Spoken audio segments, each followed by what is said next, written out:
नगर निगम में smart city के नाम पर हुए 300 करोड़ के घोटाले की जांच की मांग को लेकर पूर्व निर्धारित कार्यक्रम के अनुसार आज शनिवार को पूर्व केंद्रीय मंत्री प्रदीप जैन के साथ दर्जनों कांग्रेसियों के साथ मंडलायुक्त कार्यालय पहुंचकर अपर आयुक्त उमाकांत त्रिपाठी को 10 सूत्रीय ज्ञापन सौंपा।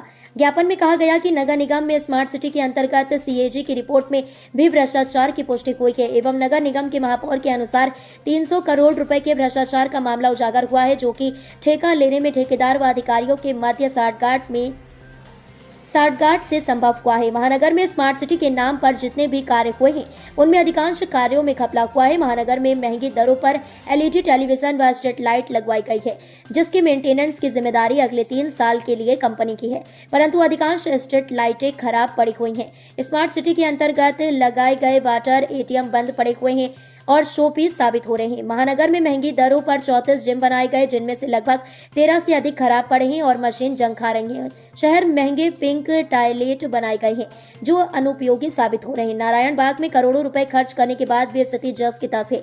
शहर के विभिन्न पार्कों की स्थिति अत्यंत दयनीय हो गई है। वॉकिंग ट्रैक खराब और उखड़े पड़े हुए हैं। सभी पार्कों से टिकट वसूली भी चालू की गई। इसी प्रकार स्मार्ट सिटी के वर्टिकल पार्कों की स्थिति खराब है, जिसका ठेका करोड़ों रुपए में हुआ था। लक्ष्मी तालाब और आतिया तालाब का विकास करोड़ पर खर्च करने के बाद भी दिखाई नहीं दे रहा है और कार्य अभी भी पूर्ण नहीं हुआ है। लक्ष्मी ताल में जलकुंभी भरी पड़ी है और मोटर बोट भी खराब बंद पड़ी हुई है। आज हम लोगों ने कमिश्नर साहब को ज्ञापन दिया नगर निगम में जो घोटाला हुआ उसके समक्ष। क्या घोटाला हुआ? नगर निगम में महापौर जी ने जैसे कहा है कार्यकारिणी की मीटिंग में 300 करोड़ रुपए का घोटाला हुआ, जबकि घोटाला तो बहुत बड़ा है, पर 300 करोड़ का घोटाला उनने खुद लोगों को बताया है। अब हम लोग ये जानना चाहते हैं कि वास्तव में नगर आयुक्त या मेयर कौन सही बोल रहा है और कौन झूठ बोल रहा है। इसलिए हमने आज कमिश्नर साहब को ज्ञापन दिया है कि जो घोटाला हुआ है उसको उजागर किया जाए।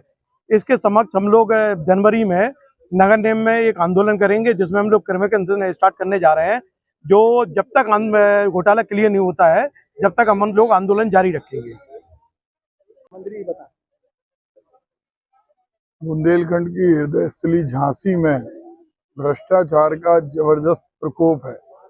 यहाँ तक कि जिस नगर निगम को हाउस टैक्स, वाटर टैक्स कम करना था, गरीब आदमी को सुविधाएं मुहैया करना थी, उसने गरीब आदमी के हाउस टैक्स और वाटर टैक्स के करोड़ों रुपए का दुरुपयोग किया। प्रदेश से मिलने वाली स्मार्ट सिटी की धनराशि में 300 करोड़ रुपए का घोटाला हुआ है। और ये बात हम नहीं कह रहे, वहां के निर्वाचित महापौर बिहारी लाल आर्य जी कह रहे हैं और हम लोगों ने अपनी आंखों से देखा है। वाटर के एटीएम लगे हैं, चलते नहीं है। अधिकांश जिम के इक्विपमेंट खराब पड़े हैं। बैटरी की साइकिल गायब है।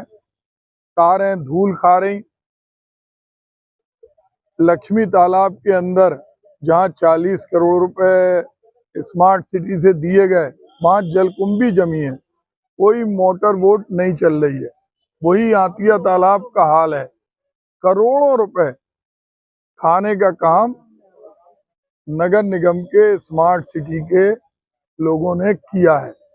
आज झांसी के अंदर कहीं भी अगर हम जाएं, चाहे वो लाइट हो, लाइट जलती है, बुझती है। 3 साल मेंटेनेंस के दाम पर लाइट का टेंडर दिया, एलईडी लाखों रुपए की आई है और पसंदीदा ठेकेदारों को काम मिले उसके लिए चुनिंदा ठेकेदार लाभकृत हो। कंडीशनें ऐसी डाली कि आम आदमी इसमें टेंडर नहीं डाल पाए। आज जो दूध का दूध, पानी का पानी होना चाहिए।